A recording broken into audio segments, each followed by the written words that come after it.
Happy Monday, everybody. Welcome to another edition of Fire Up Florida. My name is Scott Morgan, Motor City Madmouth. And yes, you see three people. And these two you probably see a lot before it's all said and done. First of all, my colleague, George Eichhorn. Welcome up to this Fire Up Florida show. Welcome. It's good to be on. Thank you, Scott, for having me. I'm looking forward to it. And my co-host here is Rod Peterson. Welcome back, Rod. What's going on, Scott? Good to see you. Good to George. see you. Hi, Rod. And Joshua Dorr has the right answer to that question. Okay, it is Corey Perry. That's the name of the title, and he guessed it. So, what's going on, Rod and Acorn? I don't know what Acorn is. All right, he's back to his own. I don't know whether he's had any alcohol to drink, but who knows? This guy will get going before it's all said and done. And the rest of his crew will. All right, well, let everybody know what's going on here. First of all, we will talk about stevenstamkos, a trade that was revisited between the Ottawa Senators and the Detroit Red Wings. We're going to talk about the Dallas Stars getting on Gary Bettman's nerves, Corey Perry, and, of course, the Edmonton Oilers as well to sum it all up. So with that said, we'll get to our first topic. It is a Florida one. Stevenstamkos, how big of a loss is it for the Tampa Bay Lightning and a game for the Nashville Predators? We'll lead off with you, Rod. I think it's massive, and it's a great topic to lead off with as a Florida sports show. And I'll instead of summing it up with a long answer, I'll say this, guys. You've been around sports a long time. I say when you get rid of your heart and soul, you get rid of your heart and soul. Stevenstamkos is the heart and soul of the Tampa Bay Lightning, and I have no idea why Julien BriseBois would want to get rid of him or allow him to leave. And I'll try and keep my answers short here, but guys, I was sitting in the room the night the Florida Panthers eliminated Tampa Bay at American Bank Arena in Game 5, and Jon Cooper was specifically asked, Stevenstamkos' contract is expiring. Do you expect him back with Tampa next year? If you remember, Jon Cooper, their head coach, said he belongs here. I don't expect this will be a long negotiation. We haven't heard from Jon Cooper since free agency opens, and within 24 hours, Stevenstamkos is a Nashville Predator. So that tells me that the GM and the coach aren't on the same page. I think we saw that Stevenstamkos didn't want to leave, and the Tampa Bay Lightning had a good season last year, but I think this is going to be the start of the slide down, or the continue, like a major drop for the Lightning that they may not recover from for a long time. Okay, George, go ahead. I know you had hopes, albeit they were long hopes, that he could join the Red Wings. But what are your thoughts about Steve? Yeah, joining our buddy Bill Wickett out in Nashville? Yeah, that's true. Yeah, the Red Wing fans obviously wanted to see if Yzerman could make an offer and bring him to Detroit. I don't know if that got very far at all, but it is a bad loss for Tampa. And there's no question about it. I agree with you, Rod. Not only are you taking away a 40-goal scorer last year, what do you have? 81 points, and your leader, your captain, the guy's a Hall of Famer. Okay, he's already got 555 goals for his career, and besides that, he's a leader. He is the captain. He is the ignition to that fire whenever the Lightning were on fire. It's a tough call, and it's a very difficult call. But I agree. I think they made a mistake. I think the Lightning made a big mistake down there. And it's hypothetical. I mean, if I said that if Stevie was still there, would have never happened. That doesn't even. I don't even want to go down that road because Stevie wasn't there, so it had nothing to do with Yzerman. But I will tell you this: is that the fans in Detroit were hoping beyond hope that they'd had a chance at him, but Yzerman went and the Red Wings went a different direction, and they've got some other things going on. So, but yeah, I agree with you guys. I think this is a big blow to Tampa Bay's chances next year. If there was ever a player that should have started and finished his career with one team, Stevenstamkos is it. And obviously, Steve Yzerman were in Tampa, it wouldn't have happened. But reality is, he's in Detroit. So yeah. I think we all agree that you're right. The Tampa Bay Lightning could be spiraling in the wrong direction. All right. Joshua Dorr wants to know, Rod, where are you heading since you're in your vehicle? Home. I'm sitting here close to the ballpark, but I wanted to have a good spot that was nice and quiet. So I'm going home after this, boys. What kind of a vehicle are you driving? This is a Dodge Caravan. Why does anybody care? It's Canada's #1 selling minivan. And I'm in Canada for a couple more weeks, as you know, calling baseball. But we're going into the playoffs this week, so who knows how long it's going to go. Well, you know why I asked you that question? Because I just got my new minivan tonight, a Honda Odyssey. So I have to go ahead and get used to driving this thing. It's a little bit different than the Jeep I've been driving, so that's why I was curious. So. They say they're the best minivans you can have. Oh, are they really? Oh, yeah. Yeah. All right. Well, I'm going to be getting one for the next getting used to it for the next 3 years. That's for sure. So don't worry. I made the salesman work for his money. I'm sure you did. Yeah. I would think a woman having a baby is easier than a salesman having to deal with me because I really grind him good. So talk about the labor. So make him work for it. Oh, yeah. Oh, don't worry. They work for it. That's why my wife Candy doesn't like to go because, you know what she says, that's your department. You have that thing with people where it doesn't make any difference, and that's okay. All I need to do is see the end result. Yeah. The one thing she did have a saying is that because of my lead foot, we weren't getting a red van, and she's right. So. Old red car, red van. Yeah. Yeah, I won't get into my driving history on this show, but the only red we'll talk about is the Red Wings, which is a good segue to what our next topic is. The trade revisited July 9th, 2023. Ottawa receives Dominikkubalik, donovansebrango, and a conditional 24 first-round pick and a 2024 fourth-round pick. Detroit gets alexdebrincat. All right, George, you're up in those neck of the woods. What are your thoughts about that trade? Well, it started out pretty well when last season when he first got here.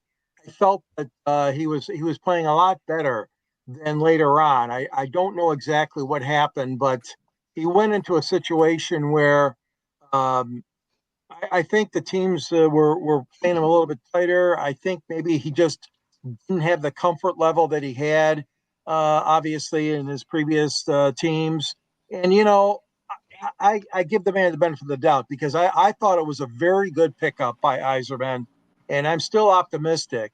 But the truth is that his stats going down the wire when Detroit was trying desperately, as you guys know, to make the playoffs and end that streak of not making the playoffs for so many years, he contributed, but not as much as he could have.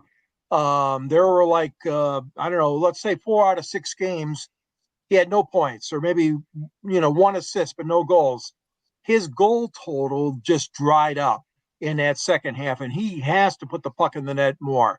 He has good people on that team around him. He's surrounded with good guys. Comper's on the team, and lucasraymond, of course, dylanlarkin and patrickkane, et cetera, et cetera. But it's up to DeBrincat. He's got to step up. He's got to step up and show. What do you have? He had 27 goals last year and 40 assists.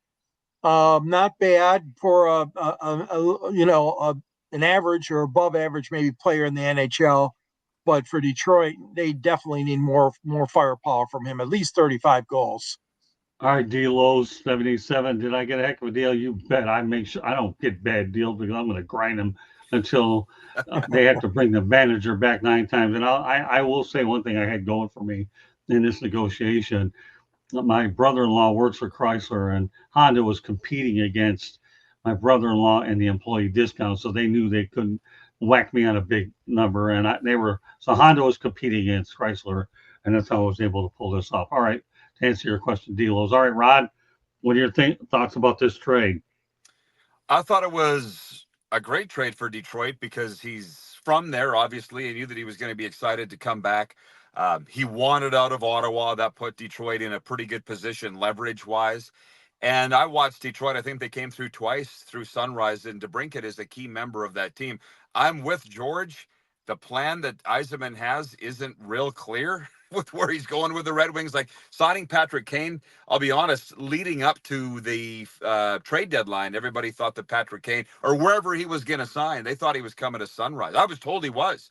And then, boom, he ends up signing in Detroit. So it's like, okay, so you're going to make a run, but you didn't make the playoffs. So what are you guys doing? And you guys are both Michigan guys, so you might know a guy by the name of Lou Gamelin, hosts the show Captain Lou's Sports Extravaganza. He's my Red Wings guy, although maybe you guys are now. But he goes, I said to him, what is up with the Wings this year? And he goes, we were missing a goalie. And you would think Steveyzerman would know that. A guy that won Stanley Cups as a player, won Stanley Cups as a GM. You kind of need a goalie. And signing Alexlyon, the former Florida Panther, we saw what he did in Florida. He's not a number one guy. And he was the number one guy in Detroit this year. So that was the failing. What I do have been told, and of course I'm in Canada where hockey reigns, Kenholland left the Wings in salary cap hell that Steveyzerman's still digging out. And that's something I don't like to touch. That's something I don't understand, and I'm not a GM. That might be the answer as to why the plan isn't that clear for what Steveyzerman's done. He's still cleaning up a mess left by Kenholland. All right, I'll give you one of the shortest answers I can give you. The fact of the matter is, you bring in DeBrincat, and he was your best recruiter to get Patrickkane. That's what you ended up with. And I'm talking about recruiter, okay? And obviously, Patrick came to Detroit. How did that work out? He's back for another year. And yeah, no, it's pretty hard to debate what you're talking about there, Ron, about Kenholland and the salary cap situation and Steveyzerman having to try to clean up that mess. Do you think cleaning up bad money is easy? Good luck. It's not. A lot of jams have to deal with it. But they did win 4 Stanley Cups in Ken's time. I remember in the playoffs this year, watching the Stanley Cup playoffs, there was a trivia question on ESPN saying who's won the most Stanley Cups in Gary Bettman's era, and I had to look it up. And it was Detroit's 1-4. So I don't think Kenholland's apologizing for anything, nor should he. No. But it's a different era now than it was 30 years ago when Gary Bettman took over. Well, great point. Yeah. Okay, onward we go. You talked about Bettman. What a great segue. Peterson, I swear, you do this every week. Hello, great minds think alike. Sure, that's why this guy is one of the best we have here on the network, because every time I lead to something, he spits out a name, and that's where we're headed with the next topic. All right, Rod. Great stuff, Mr. Peterson, and we got more to do. All right, so let's talk about Bettman. The Dallas Stars make a move that cost Gary Bettman millions, and fans love it. Dallas signed a new deal with Victory Plus, which will allow all fans in their regional broadcast zone to watch every single one of their games for free. Oh, you want to get on Bettman's nerve? That's the way to do it, right, Mr. Peterson? I saw the headline on this. I'm not as clear on the story. I've some Stars fans that are happy with the deal. There's a streaming, I guess, is a big portion of this. I don't know. Look what the new deal that the Panthers signed with Scripps this year. We're going to get the majority of the games on local television where I live in Boca Raton for free. So I saw the headline that Bettman was upset. To be honest, I didn't click on it because I thought it was fake news. You guys are going to have to fill me in on this. I don't know why. I would think he would want the games on in more televisions than anywhere. Bottom line. Well, I mean, judging by my sources that I have, let's face the reality. We all know that the Bally's and the Diamond situation is obviously upside down. So if local markets can find other ways to get the games to them and they can make them for free, well, it comes down to Rod this, okay?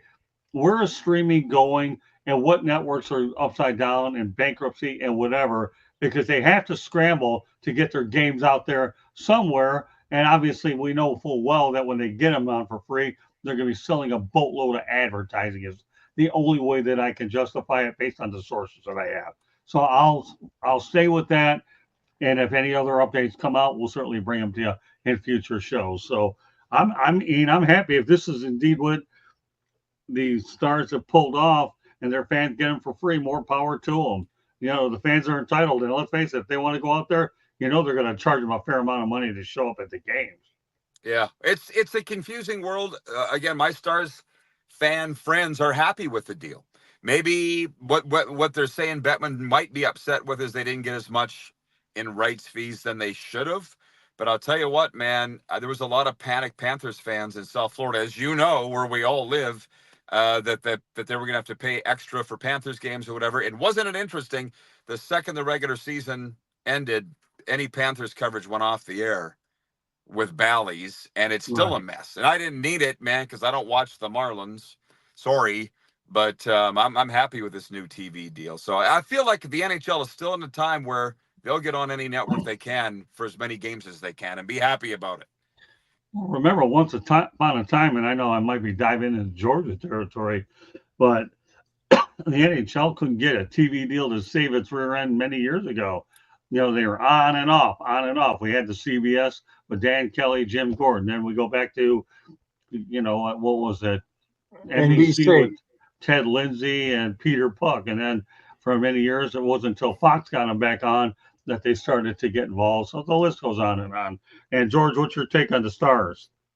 Well, yeah, as I'm reading this and studying this, under the terms of the partnership, the Stars games that are not on a national broadcast will be streamed on a direct-to-consumer service called Victory Plus.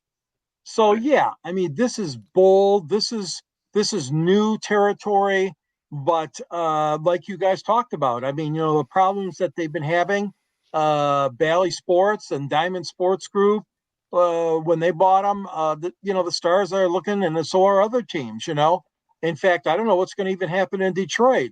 You talk about a great TV market. Detroit, of course, part of the original six, but they're in a similar situation because the situation with Bally Sports is just too chaotic right now, and obviously it's going under. So I think you're going to see this. I mean, unless Bettman offers to help these teams in some other way, I mean, they got to go out there and get their brand situated for the local broadcasts.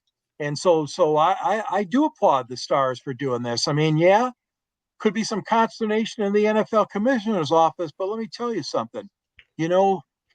He's not paying any money for this himself. So the fans that are out there supporting the Stars, or supporting the Panthers, or supporting the Red Wings, they're the ones that have to see this through. And it might be free now, but there'll be going to be a day where they're going to charge for that. I mean, but maybe like you said, Scott, it opens the door for Stars fans, and like you said, it might be free right now, but there'll be a time when they're going to move into a pay situation with streaming these Dallas Stars games, I believe. Rod, is there something you want to add to it? No, I'm giving thumbs up on that. I couldn't agree more. That's all. The bottom line is, George, you can help me out on this one. All right. Aren't the Red Wings, Illich and Tom Gores in the process of trying to get a regional deal there locally? There hasn't been much said about it lately. Originally, it was just Mike Illich himself and, of course, his son and wife that were looking into it because he owns the Tigers and the Red Wings. So there was a time when the Illich family as a whole, and that's several years ago, but recently we haven't heard anything about it. That doesn't mean nothing's going on. A lot of that stuff they'll keep shielded from the media, of course, and they're trying to work it out behind the scenes. And obviously, Gores of the Pistons has worked very closely with the Red Wings and coming over to the arena and all that other stuff. So it wouldn't surprise me. I still think that could happen, Scott, but they've really left the media and the fans in the dark about that. What's going on behind the scenes? Okay, all right, Katie, station break. You are listening to the South Florida Tribune Broadcasting Network. We published a book last year. It is called Lessons from the Microphone, Tuning into the Enduring Wisdom of Visionary Leaders. It is written by none other than Scott Motor City Madmouth Morganroth, and the beginning is written by none other than George Eichhorn. All right. It is available on Amazon, Barnes & Noble, Google, Apple, and Kindle. Get your copy today. You can also go to the South Florida Tribune webpage, www.southfloridatribune.com, where there's a link to buying this book. There's a link to buying George wrote a book. There's also a link to our store because I know you want some South Florida Tribune sweatshirt, hat, t-shirt maybe right now these days, shorts or sweats. Go buy a sweatshirt today. Check out our website, www.southfloridatribune.com. Scott writes, George writes, I take pictures. It's all up there. And if you like to listen to podcasts, wherever you get your podcasts, you can find us. And if you see that little red subscribe button, that means you haven't subscribed to our channel yet. Please do so and share us with all of your friends. Monday nights, we're talking Fire Up Florida. We're talking hockey. We also talk baseball. Tuesday nights, we talk football. And Wednesday and Thursday nights, you never know what we're going to be talking about. Tune in to find out. Back to you, Scott. All right. Thank you very much, Candy. By the way, Turbo Jedham, we appreciate the kind words. Rod and George are the two best guys you got. Tell you what, you got two great veterans. Thank you, sir. And don't worry, you'll be seeing these two together a lot. I knew that on our third show, as Rod and I were getting it going, that eventually more and more people will be involved. Rod and I just want to make sure that we had the nucleus and everything down before we add other people. But thank you, Turbo. We appreciate that. All right, two more things I want to talk about, just so you know, after Fire Up Florida, we're going to have 108 Stitches baseball talk as well. Ashton Nix, Eric Katz, Candy Ebling, myself, and George Eichhorn will be on that show. And we'll be talking a lot about the trade deadline. So with that said, yes, as you Joshua Dorr alluded to earlier, Corey Perry was the guy that we're referring to at the bottom. And now we're going to talk about him. He's the first player ever to lose 4 Stanley Cup finals with 4 different teams. He lost one with the Dallas Stars in 2020, Montreal 2021, Tampa Bay 2022, Edmonton 2024. He did win one, though, with the Anaheim Ducks in 2007. And he's also the first player to reach a final with 5 different teams. All right, Rod, this is unbelievable when we talk about Perry in this manner. It is. I don't know if that's a record that he would want his name beside, but I think we've been around long enough to know he's going into the history books not as that. He's going into the history books as a Stanley Cup champion. And it's funny, I'm assuming it's been announced. I mean, he signed that deal, a prorated deal last year. He was banished from Chicago, as we all know, shrouded in secrecy, picked up for a Stanley Cup run by the Edmonton Oilers, which went to Game 7, and he performed a pretty key role in the Stanley Cup playoffs. I view Corey Perry as the guy that if you want to get to the Stanley Cup, sign him. It's not his fault they lost. You know, he's a pain in the ass to play against. He's now got a little bit of baggage, but I have nothing bad to say about Corey Perry. I guess that's a dubious trivia answer that he would be, but he's got a Stanley Cup ring, and I was assisted in him finding accommodations in Edmonton for this upcoming season. So here's the scoop today. He's playing with the Oilers this year. I'm not sure if it's been announced or not, but yeah, he's in Edmonton. He's in Edmonton this summer, and excited about it. So, Rod, let me ask you this. Let me give you a follow-up on this. What are the strongest attributes that Corey Perry brings to an NHL club? Leadership, grit. He's not going to score a lot, but he's a guy that, listen, you're looking around the dressing room for guys you need a guide. He's been to the top of the mountain. A lot of those guys in that Oilers dressing room had not. A lot of guys in a lot of NHL dressing rooms have not. So he's never going to let you down. He's durable. He doesn't get hurt. He's gritty. You know, he's just not going to score a bunch of goals. Not at this age, but you're going to get him fairly cheaply. And it was a great signing by the Oilers. So in other words, you're telling me he brings a lot of intangibles is what he does to any club. Absolutely. There's a lot of guys that don't. I mean, there's Leon Draisaitl, Connor McDavid can fill the net, but they've never won a Stanley Cup before. They hadn't been to a Stanley Cup final until this year. Corey Perry brings leadership. All right, George, what's your take on that? Well, yeah, I mean, he is in a good situation there. I agree. There's a situation that he's got to be with a veteran team. Yeah, it's too bad that he has lost out on so many other opportunities, not just his personally, but the teams that he was with. So he last year had a total of 12 goals between the Blackhawks and Edmonton. But like, you know, Rod was saying, it's intangibles, the things you got to look at, the leadership. I like what you said about the grit. I mean, there were years, as you guys know, where this guy racked up well over 100 minutes in penalties every year. But that being said, geez, I mean, he was a 50-goal scorer with Anaheim, you know, and another year he had like, I think 43 or 44. So, I mean, this guy has had the talent over the years. He can't score like that anymore. We know that.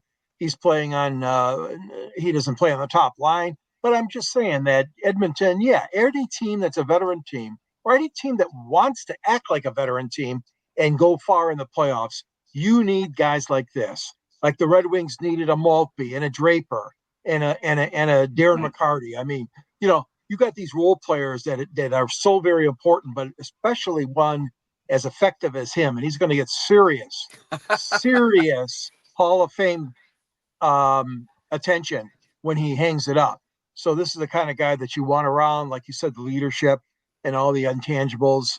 I'm a Corey Perry fan. I think it's a good move if he comes back to Edmonton, as you said, Rod.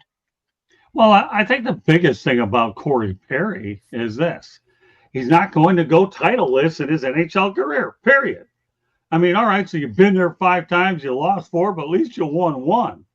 Right. They're not going to think about the 4 that you lost. They're only going to think about the 1 that you won. That's what I'm saying. True. That's what I've always thought. I mean, come on. Yeah. And now, if you're the Buffalo Bills, sorry if I'm alienating the Buffalo Bills, and you go 0 for 4, let's say face reality.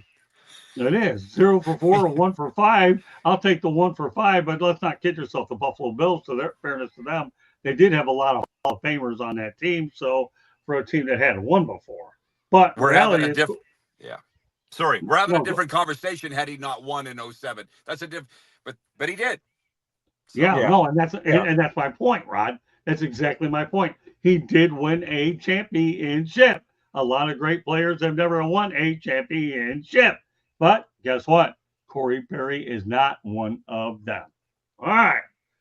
Now let's go ahead. Now, Joshua Dorr. All right, this guy, so when he's on. When he wants to get crazy, he gets crazy. I still want to hear George play the piano. All right, going back to his background. Okay. Why not? George, you wear it. Okay. I haven't played the piano in 9 million years. I do. The only thing I know about the piano is they have the middle C. Other than that, I don't know anything else. So, go figure. All right. Final topic of the night. We have plenty more on tap next week when George and I and Rod are at it again. The Edmonton Oilers were looking to join 4 teams that have overcome 3-0 series during a reverse sweep in the Stanley Cup Finals. And you know what? They would have been in good company if they have done it. 1942 Toronto versus Detroit. Stanley Cup Final, 1975 New York Islanders quarterfinals versus Pittsburgh. 2010 the Eastern Conference Finals between Philadelphia Flyers and the Boston Bruins. And 2014 the LA Kings versus in their first round Western Conference matchup against the San Jose Sharks. Why did I bring this up now? Because anytime you could still overcome a deficit like that, it could be talked about anytime you want to talk about it. And I think there's no better time than now to do that, because overcoming a 3-0 deficit, I mean, let's face the reality, the Boston Red Sox pulled it off against the Yankees and won a championship doing it. So what are your thoughts about the magnitude of the accomplishment of what Edmonton did do, Rod? They still lost. So whatever. I'll tell you what, obviously I was following that series incredibly closely, more than I've always followed the Stanley Cup. But when they went down 0-3, their goalie, Stuart Skinner, said, if any team can come back, it's the Oil. And I was like, there's no way they'll get this back to Game 7, and dagnabbit, they did. I couldn't believe it. But Paulmaurice, guys, I think you realize this. Right. Everybody should sit down and listen to everything this guy says. His leadership should be put into a book of mental strength. And just consider this. Forget about the Oilers, man. It was caused a huge problem in my life because my wife, Serena, is a huge Oilers fan, and it was not fun in our house for a long time after that series. But Paulmaurice, going into Game 7, was asked afterwards when they won, what were your thoughts about losing it, Game 7? And he goes, I wouldn't even allow myself to think about it. And that's why I guess he's a leader. That's why he's a coach. Because I was sitting there going, just as a media guy, and I wanted the Panthers to win. I was thinking, what if they don't? This will go down as the biggest choke in Stanley Cup history. These guys won't be able to show their face in South Florida ever again. And Paul didn't allow himself to think that about it at all. And I got to think he must have passed that along to his players, because they didn't look nervous at all coming out in Game 7. So nice that the Oilers came back, but they still didn't win. And guys, it's not... All this did is fuel their hunger in Edmonton to come back and do what the Panthers did and win it this year. And I think that'd be a very tall order. Well, back to the chat room, Turbo Jet. Jedem, I am a Stars, Kraken, and Panthers fan, being as I've lived in all these places and even played for the junior Panthers, for crying out loud. My goodness. And Josh Shador says, I am only a Panthers fan. Well, okay. Well, you've always told me that on our FaceTime calls, and obviously nobody's debating your fanhood. George? I tell you what, Scott and Rod, this would have been a humongous failure if the Panthers had not won Game 7. I did not expect to see what we saw, and that was the charge of the Edmonton Oilers being down 3-0. You listed some other great teams in the past, which are some very interesting matchups that have gone down in the hockey history. But this one was really a nail biter. I mean, there's no question about it. I thought for sure that it was all done, that the Panthers would just roll. But tell you what, Edmonton's playing on a lot of pride. They're playing on a lot of Canadian pride.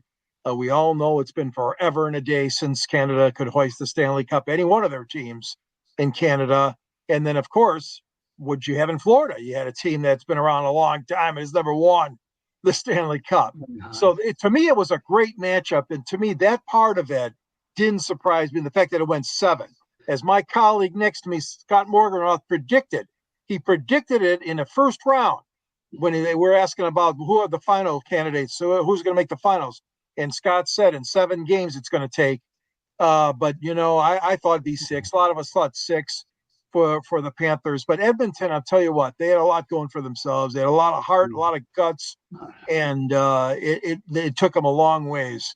But I'm just still disappointed. I know Kenholland came there and was hired for one main reason, and that was obviously to bring a cup, as he had done the Magic in Detroit, as you guys mentioned, 4 times before that. So, hey, all in all, it was a great finish, but I do feel bad for the Oilers fans. But Florida came back, and give them credit.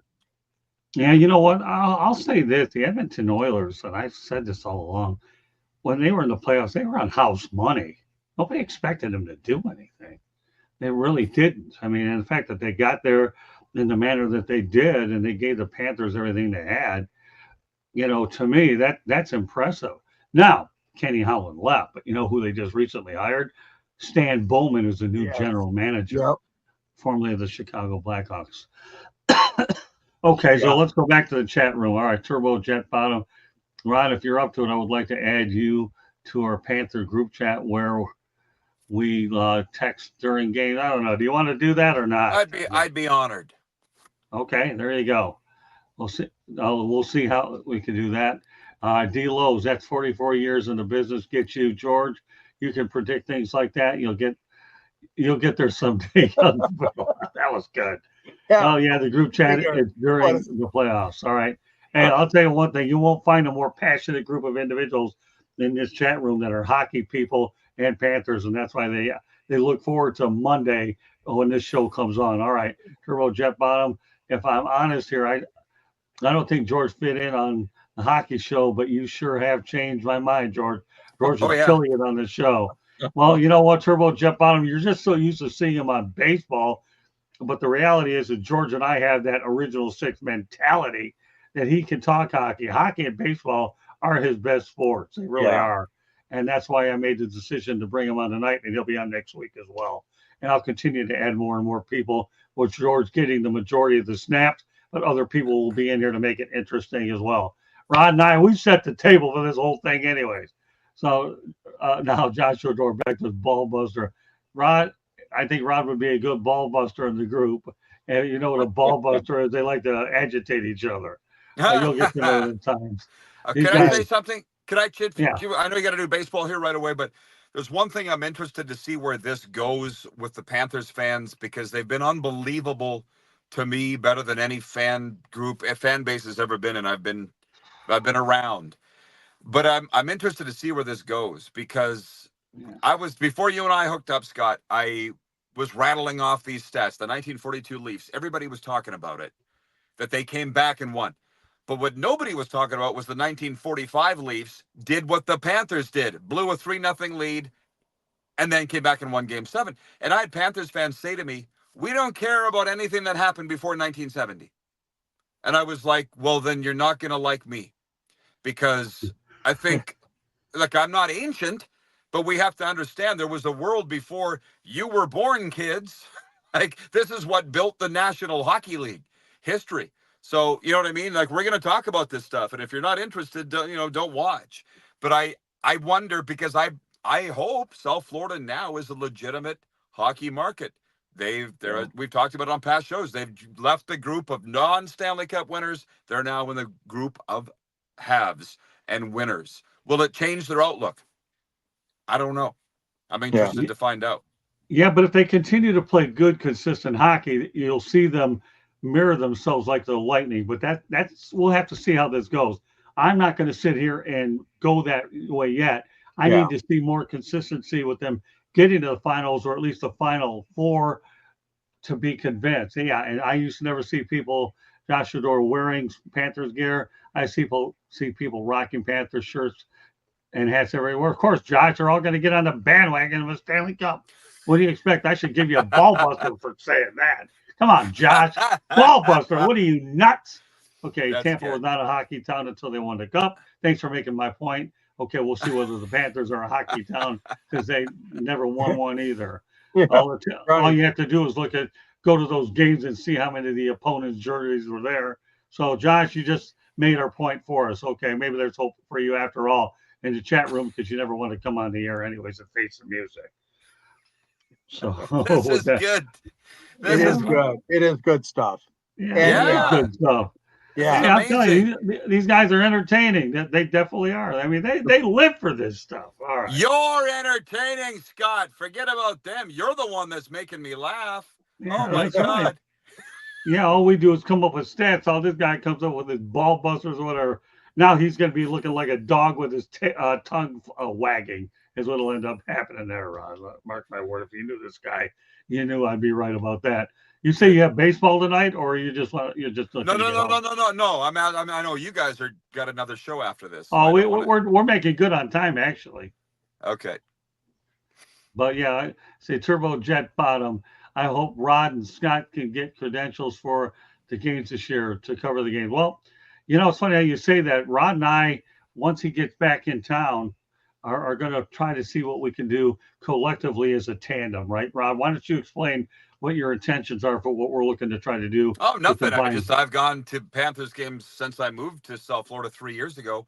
I've been in the press box and had media credentials for the last 3 years. So I'm just anticipating this year I will go representing the South Florida Tribune, as well as the Cats and Bolts podcast, which is the show that my wife and I have been doing for the last season. So that's the plan. Nothing's going to really change.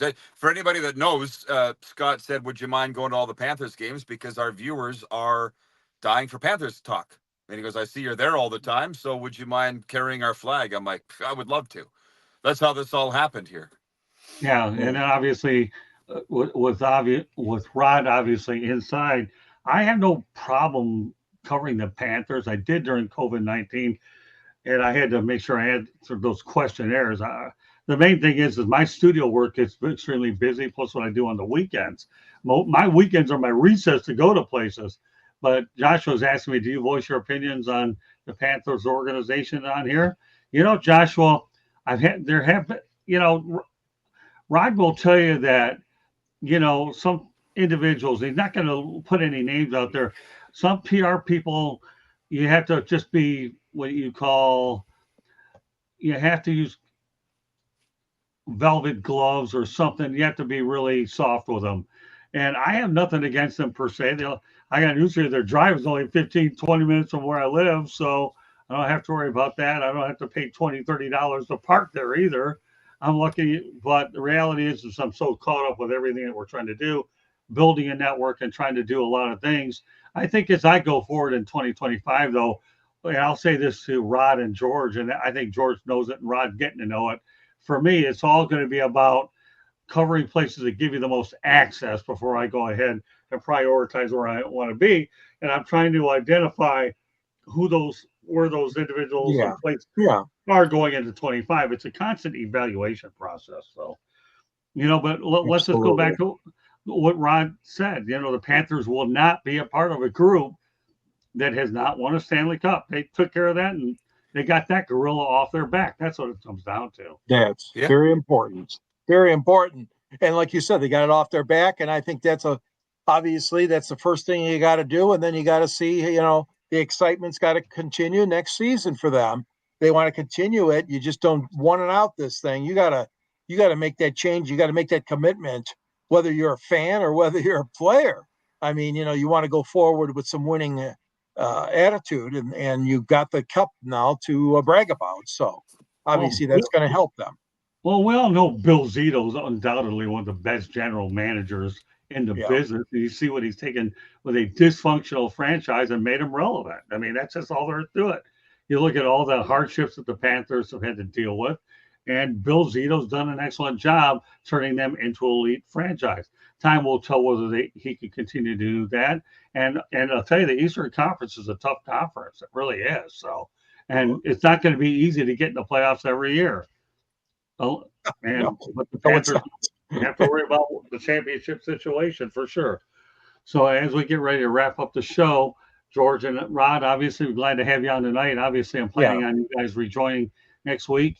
And as I mentioned with Rod, our goal is to talk about Florida topics, but we're looking to expand the hockey coverage beyond just local. We're looking to talk about on a national level, and that's what we've done. Nashville Panthers gone from worst to best franchise in South Florida in 6 years or so? Well, again, they've had to endure some hardships, and again, if they've done that, well, Bill Zito's the reason why, Joshua. So, all right, Rod, any closing thoughts? Yeah, there are. I know we got to wrap it up, but I was just looking at this the other day with Panthers fans. They carry a lot of baggage. They carry a lot of wounds. 10 straight years they missed the playoffs, right? 12 out of 13. And I just think they don't realize the good times are over. Because I hear from them all the time. My wife calls it short man syndrome. They're always got a chip on their shoulder. I'm like, guys, you won. The good times are here. They're going to be good again. And I can't wait for training camp to open. I'm hearing this. Maybe you guys are from hockey fans. They're like, I miss hockey. We miss hockey. Yeah, we all do. But you know what? Get a hobby. Watch baseball. Whatever. Hockey will be here before you know it. So enjoy summer, what's left. Yeah, and I said on another show the other day that I do believe that the Panthers should enjoy hanging out with the Stanley Cup and taking it wherever the heck they want because, like you say, come September, all these little nice stories that you have here, the grind starts again. It just does.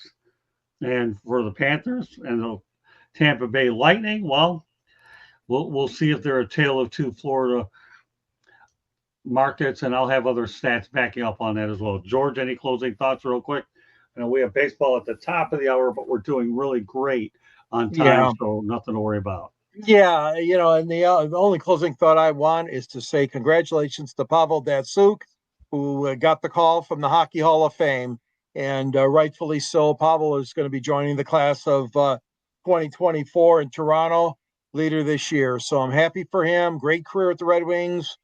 He had a marvelous Stanley Cup victory with the Red Wings. And then, of course, he's gone back to Russia and now to play and maybe someday be a full-time head coach there. So there are a lot of people that didn't think he'd make it, with this situation going on, unfortunately, with Russia and Ukraine. And no. That had nothing to do with his credentials and his ability to make the Hockey Hall of Fame. So hats off to Pavel Datsyuk, great player, and carry on the tradition of great Detroit Red Wings in that Hall of Fame. Well, good. I didn't know that, but glad that we have some fresh news about the Hall of Fame. We all know the NFL Pro Football Hall of Fame was done recently, and then the Baseball Hall of Fame recently as well. So with that said, as we get ready to wrap up the show, George, why don't you let everybody know how they get a hold of it? You can go ahead and promote the book that you have me in. I write for the South Florida Tribune under the Motor City Tribune. You'll find my column. At the end of my column is always a link to get a copy of my book called Detroit Sports Broadcasters on the Air. I'm pointing the wrong way. Candy's got an image of it right there. But Scott's in that book, and you talk about hockey greats, man. You got Bud Lynch, Bruce Martin, Ken Daniels, Dave Strader. We've had Ken Kell, outstanding announcers in Detroit, and they're all featured in the book as well. Scott's in the book. I'm in the book. And you can reach me too on Yahoo at gicorn.com, or follow me on Twitter at SanGSports99. And as Scott mentioned, follow me on the following show, 108 Stitches on Monday nights, the Sports Exchange on Wednesday nights, and be happy to be on with you, Rod, and you, Scott, on this great Fire Up Florida. All right, Rod, let everybody know how you get a hold of you. Who, me? Yeah, at you. Rod Peters, at Rod Peterson. That's all you need. Follow me on Twitter, Instagram, at Rod Peterson Official. Hey, I'm just, Rod, when do you get back to Florida? Labor Day weekend, Joshua. We're entering the playoffs in baseball here in Canada, and then I got a couple business things to take care of. I'll be back Labor Day weekend. So I was just enjoying spellbound listening to George's voice. You do a great job, George, and we all know Scott does too. So it's an honor to be on this. That's what it is, Josh. And I'm on national television in Canada daily, noon to 2 on the Game Plus television network. So, yeah, I do that out of the Florida in the winter. So, well, there you go, Josh. And of course, and like I've said time and time again, and I'll say it one more time, Rod and I have a lot of great ideas, okay, for what we're going to do collectively as a team. Well, Josh would I think Rod should do the audio for Scott's audio book. Why would you ever be interested in doing that? Why not? I got nothing else to do. I'll have to think about that one. We'll talk about that when I meet you. I'm looking at other pals' ideas because one of my initial plans didn't work out as well as I had hoped. But we'll talk about it. And I'll tell you what, Joshua, is going to be in Lessons from the Microphone Part 2. With that said, we're going to have Candy on here for one last station break. 108 Stitches Baseball Talk is at the top of the hour. Go ahead, Candy. Take us home. If you see that red subscribe button, hit us, like us, share us. Tell all your friends. Monday nights, we're talking hockey. We talk baseball later. Tuesday nights, we talk football. Wednesday and Thursday nights, you just never know what we might be talking. Anything from Olympics, NFL, cornhole, hot dog eating contest. You just never know. You got to tune in to find out. Go to our website, www.southfloridatribune.com, where you can see the writings of George and Scott and the transcripts if you like football, Dolphins, Jaguars, Lions, and all kinds of the local colleges. Go to our website, check us out. Also, we have a link to our store so you can get South Florida Tribune merchandise. You can get a hat. You can get a sweatshirt, sweatpants, t-shirt, you name it. Go check us out. If you like to listen to podcasts, wherever you get your podcasts, iHeartRadio, Google, Apple, we're there. Check us out there as well. If you want to sponsor a show, call Scott 954-304-4941. Last but not least, that book that we were talking about, Lessons from the Microphone, Tuning into the Enduring Wisdom of Visionary Leaders, written by Scott Morganroth, the Motor City Madmouth. And George wrote the beginning. Go check it out. It's available on Amazon, Google, Barnes & Noble, Kindle, or Apple Books. Back to you, Scott. And also on Twitter/X at Tribune South. All right, we'll go with a couple more of Joshua Dorf's great show tonight. Cornhole hosted by Eric Katz. Well, that's okay. At least you're being somewhat nice about him there. I can let that one go through. Rod is a great addition to the network. Hockey night is the best night in South Florida Tribune. Hey, I'm telling you, Rod, I knew what we were doing when we worked out this thing, and obviously the evidence is in the chat room. So great stuff there, D-Lowe's. Your comments much appreciated. This is the best show, so SFT hands down. Good, glad you like it. Scott, hats out to you for bringing Rod in. You know what, Rod? That's what, and George, when I have the opportunity to meet people with the various different social media, I aim to look for talent, and I'm proud of all the talent I have and all the talent I'm about to get. So, yeah. Meanwhile, what can I say, Rod? Labor Day weekend won't get here fast enough, will it? Takes one to know one, buddy. Thanks to all the kind words from everybody. We'll see you in a week. And you Stay also, cool. Thank you, Rod. Yeah, I'll have some great topics, obviously, next week. But I want to make sure that we have a good balance in the show. I think we definitely accomplished that. So Scott knows that we treat new broadcasters how we treat new broadcasters on his channel. Yeah, you don't want to know that one, but Rod passed his test quickly, so I don't mind knowing that. There you go. Some built-in RESPECT. All right.